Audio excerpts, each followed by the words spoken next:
السلام علیکم ورحمۃ اللہ۔ بچوں، آج کا ہمارا ٹاپک ہے نظام تنفس یا ریسپیریٹری سسٹم۔ اس میں کوسچن اس طرح سے آئے گا کہ نظام تنفس سے کیا مراد ہے، اس میں کون کون سے اعضاء حصہ لیتے ہیں، ہر ایک کی وضاحت کریں۔ اب پہلے ہم نظام یا سسٹم کی ڈیفینیشن پڑھ لیتے ہیں کہ یہ کیا ہے، کہ انسانی جسم میں کسی حیاتیاتی عمل کی تکمیل تک پہنچنے کی ترتیب کو نظام کہتے ہیں۔ اب نظام تنفس سے کیا مراد ہے، یعنی ریسپیریٹری سسٹم سے کیا مراد ہے۔ تنفس کے معنی سانس لینا اور یہ گیسوں کے باہمی تبادلے سے عمل پذیر ہوتا ہے۔ سانس لینا اور خارج کرنا دو عمل ہیں، یعنی آکسیجن کا جسم میں داخل ہونا، جب ہم سانس لیتے ہیں یعنی اندر کھینچتے ہیں تو آکسیجن جسم میں داخل ہوتی ہے، اور جب ہم سانس باہر خارج کرتے ہیں تو کاربن ڈائی آکسائڈ باہر جسم سے خارج ہوتی ہے، اور اس عمل کو نظام تنفس کہتے ہیں۔ اب ہم پڑھتے ہیں نظام تنفس کے اعضاء، یعنی نظام تنفس میں جسم کے کون کون سے اعضاء حصہ لیتے ہیں۔ سب سے پہلے نوز، ناک یا نوز۔ ناک جو ہے وہ سانس لینے کا ایک بہترین اور صحت مند اور انتہائی مفید ذریعہ ہے۔ ناک میں دو نتنے ہوتے ہیں جس کی اندرونی سطح پر بہت باریک لابدار جھلی ہوتی ہے۔ اس کی رطوبت میں ہوا کی کثافتیں مثلاً گرد و غبار، خاکی ذرات اور جراثیم وغیرہ چپک جاتے ہیں۔ یعنی جب ہم سانس لیتے ہیں، ہوا اپنے آکسیجن کھینچتے ہیں ناک کے ذریعے سے، تو اس ہوا میں جو بھی گرد و غبار اور مٹی کے ذرات ہوتے ہیں یا جراثیم ہوتے ہیں، وہ ان پتلی دیواروں میں جو لابدار جھلی ہے وہ ان جھلی کے ساتھ چپک جاتے ہیں۔ اسی طرح نتنوں کے ابتدائی حصوں میں بال ہوتے ہیں جو کہ فلٹر کا کام کرتے ہیں، یعنی ہوا صاف ہو کر پھیپھڑوں میں جاتی ہے۔ وہ جو بال ہوتے ہیں چھوٹے چھوٹے، وہ جو مٹی کے ذرات ہیں وہ اپنے ساتھ وہ چپکا لیتے ہیں، مٹی کے ذرات اس میں چپک جاتے ہیں۔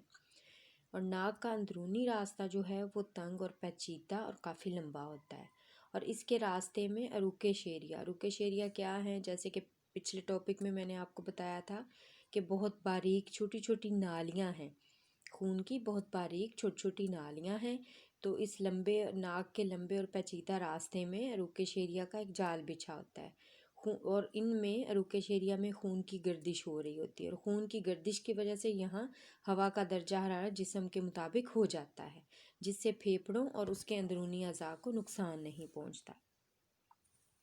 اس کے بعد ہے جی منہ۔ منہ بھی جو ہے سانس لینے کا ایک اور ذریعہ ہے، لیکن بعض ناگزیر حالات میں منہ کے ذریعے سانس لینا اور خارج کرنا پڑتا ہے۔ طبی نقطہ نگاہ سے اگر دیکھا جائے تو منہ کے ذریعے سانس لینا صحت کے لیے نقصان دہ ہے۔ اس سے کیا ہوتا ہے؟ گلا بھی خراب ہو جاتا ہے، گرد و غبار اور جراثیم پھیپھڑوں میں ڈائریکٹ داخل ہو کر اور بھی بہت سی بیماریوں کا سبب بن سکتے ہیں۔ اب اس کے بعد ہے جی حلق۔ حلق ایک کیف نما تقریباً 5 انچ عضلاتی خلا ہے۔ اس میں 7 سوراخ ہوتے ہیں، ایک منہ کا، ایک خوراک کی نالی، ایک سانس کی نالی، 2 ناک اور 2 کان کے۔ حلق جو ہے وہ سانس لینے اور خوراک کو نگلنے کی ایک مشترکہ گزرگاہ ہے، مگر یہ دونوں عمل بیک وقت نہیں ہوتے۔ جب ہم خوراک کو نگلنے کا عمل ہوتا ہے تو ایک ڈھکنا جسے ایپیگلوٹس کہتے ہیں وہ سانس کی نالی کا منہ بند کر دیتا ہے، اور اس طرح خوراک جو ہے وہ سانس کی نالی میں داخل نہیں ہوتی، اور جیسے ہی خوراک کا نوالا جو ہے وہ حلق سے گزر کر خوراک کی نالی میں پہنچتا ہے تو نرخرا کا یعنی ہوا کی نالی کا منہ کھل جاتا ہے، اور وہ جو ڈھکنا ہے وہ خوراک کی نالی پہ چلا جاتا ہے۔ اس کے بعد ہے جی وائس باکس، نرخرا یا وائس باکس۔ یہ تکونی شکل کا آلہ جو عضلاتی اور کری ہڈی کا بنا ہوتا ہے، یہ ہوا کی نالی کے اوپر والے سرے پر واقع ہوتا ہے، اور یہ نہ صرف ہوا کا راستہ ہے بلکہ آواز کی صندوقچی یعنی وائس باکس بھی کہلاتا ہے۔ اس کے اوپر بھی ایک ڈھکنا ہوتا ہے، اس کو بھی ایپیگلوٹس کہتے ہیں، جو خوراک نگلتے ہوئے نرخرے میں واقع سانس کی نالی کا سوراخ بند کر دیتا ہے۔ ابھی ہم نے اس سے جسٹ پہلے جو ہم نے ایپیگلوٹس کے بارے میں پڑھا ہے، یہ اسی کی بات ہو رہی ہے کہ یہ ایپیگلوٹس ہوتا ہے جو خوراک نگلتے ہوئے نرخرے میں واقع سانس کی نالی کا سوراخ بند کر دیتا ہے۔ اس کے بعد ہے جی ہوا کی نالی یا ٹریکیا۔ ہوا کی نالی تقریباً 5 انچ لمبی ہوتی ہے اور اس کی گولائی 1 انچ کے برابر ہوتی ہے۔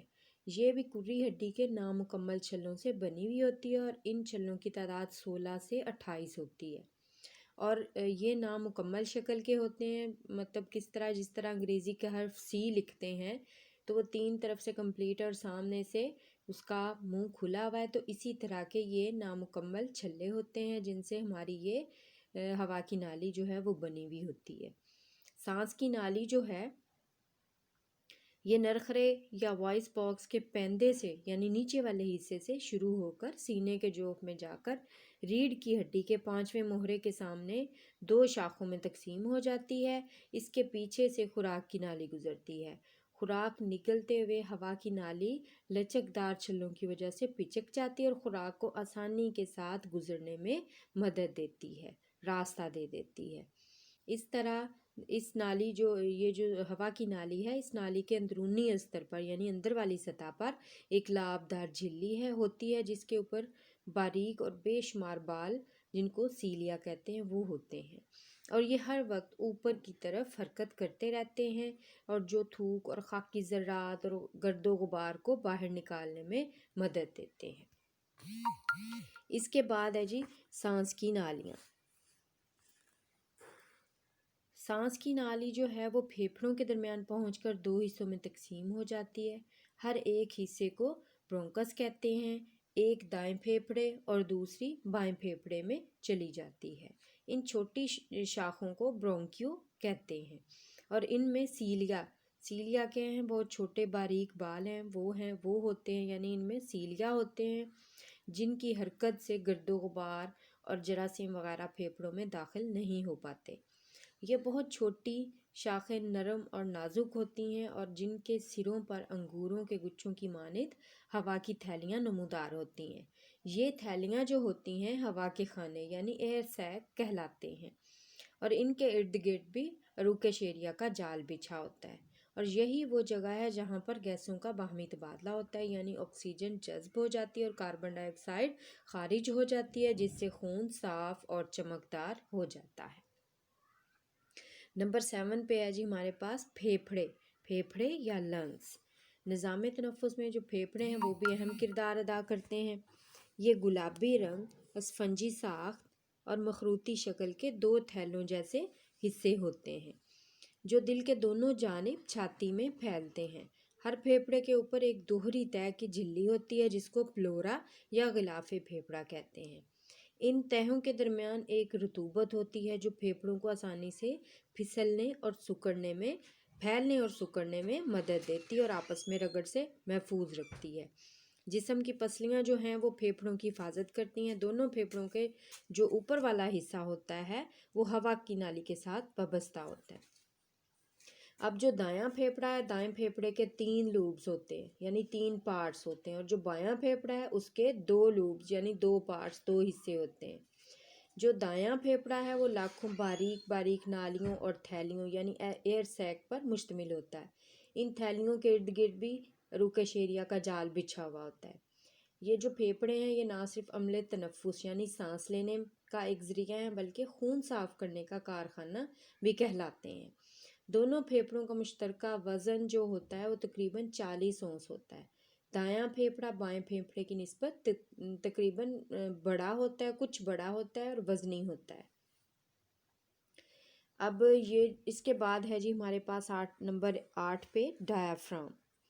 ڈایافرام کیا ہے؟ یہ لمبے ریشوں کی بنی ہوئی عضلاتی جھلی ہے جو نظام تنفس میں مدد دیتی ہے۔